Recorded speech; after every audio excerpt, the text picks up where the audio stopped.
Indian driving licence ഉള്ളവർക്ക് എങ്ങനെ ഓസ്ട്രേലിയയിൽ ഡ്രൈവറായിട്ട് ജോലി കിട്ടുന്നുള്ളതാണ് ഇന്നത്തെ വിഷയം. നിങ്ങൾക്കപ്പം ഇവിടെ വന്ന് ജോലി ചെയ്യണമെന്നുണ്ടെങ്കിൽ നിങ്ങളെ ഒരു കമ്പനി അല്ലെങ്കിൽ ഡ്രൈവർ ആവശ്യമുള്ള വ്യക്തി നിങ്ങളെ സ്പോൺസർ ചെയ്യണം. 482 വിസ എന്ന് വെച്ചാൽ സ്കിൽഡ് ഷോർട്ടേജ് വിസയാണ്. ഈ വിസയിൽ വന്നാലും നിങ്ങൾക്ക് ഫ്യൂച്ചറിൽ പെർമനന്റ് റെസിഡന്റ് ആവാം. പിന്നെയുള്ളൊരു കാര്യം എന്ന് വെച്ചാൽ റീജിയണൽ ഏരിയയിൽ, അതായത് ലേബേഴ്സ് ഷോർട്ടേജ് ഉണ്ടാകുമ്പോൾ കൊടുക്കുന്ന വിസ, അതും നമുക്ക് ഡയറക്റ്റ് തന്നെ വേണമെന്നുണ്ടെങ്കിൽ നമുക്ക് നാട്ടിലിരുന്നുകൊണ്ട് തന്നെ അപ്ലൈ ചെയ്യാം.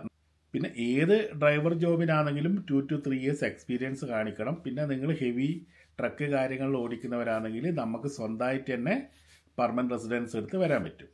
പിന്നെ ഇംഗ്ലീഷ് ലാംഗ്വേജ് ടെസ്റ്റ് അവർ ചോദിക്കുന്നുണ്ട്, IELTSO PTO അതിന് തത്തുല്യമായത്.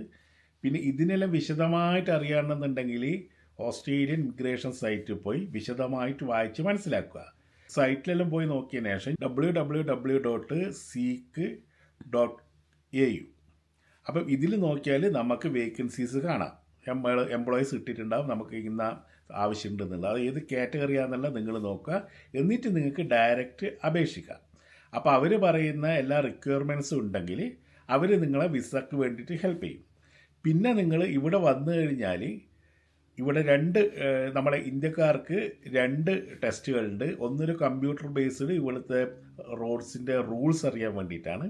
അത് പാസ്സായാൽ നമുക്ക് റോഡ് ടെസ്റ്റ്. അത് കഴിഞ്ഞാൽ നമുക്ക് ഓസ്ട്രേലിയൻ ഡ്രൈവർ ലൈസൻസിലേക്ക് അവരത് കൺവേർട്ട് ചെയ്ത് തരും. പ്രത്യേകിച്ചിട്ടും നമ്മളെ ആൾക്കാർക്കൊരു പ്രശ്നമുണ്ട്, കേട്ട പാതി കേൾക്കാത്ത പാതി. മുഴുവനായിട്ടൊന്നും കാണാനും നിൽക്കില്ല, കേൾക്കാനും നിൽക്കില്ല.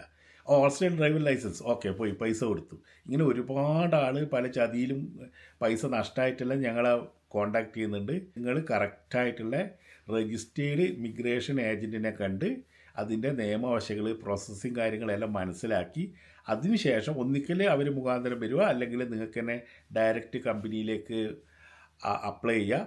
പിന്നെ ചില കമ്പനികളും ഫേക്കായിട്ടും ഉണ്ട്, അത് വേറെ കാര്യം. ഇതെല്ലാം നിങ്ങൾ വളരെ സൂക്ഷ്മതയോടെ ചെയ്യുക. അപ്പോൾ ഇതിൻ്റെ അർത്ഥം എന്ന് വെച്ചാൽ നമ്മളെ ഇന്ത്യക്കാർക്കും ഇവിടെ വന്ന് ഡ്രൈവർ ജോലി ചെയ്യുന്നതിന് പ്രശ്നമൊന്നുമില്ല. പെർമനന്റ് റെസിഡൻ്റ് ആവാം, സിറ്റിസൺ ആവാം, എല്ലാം ആവാം. പക്ഷേ ഈ പറയുന്ന കാര്യങ്ങളൊക്കെ വേണം.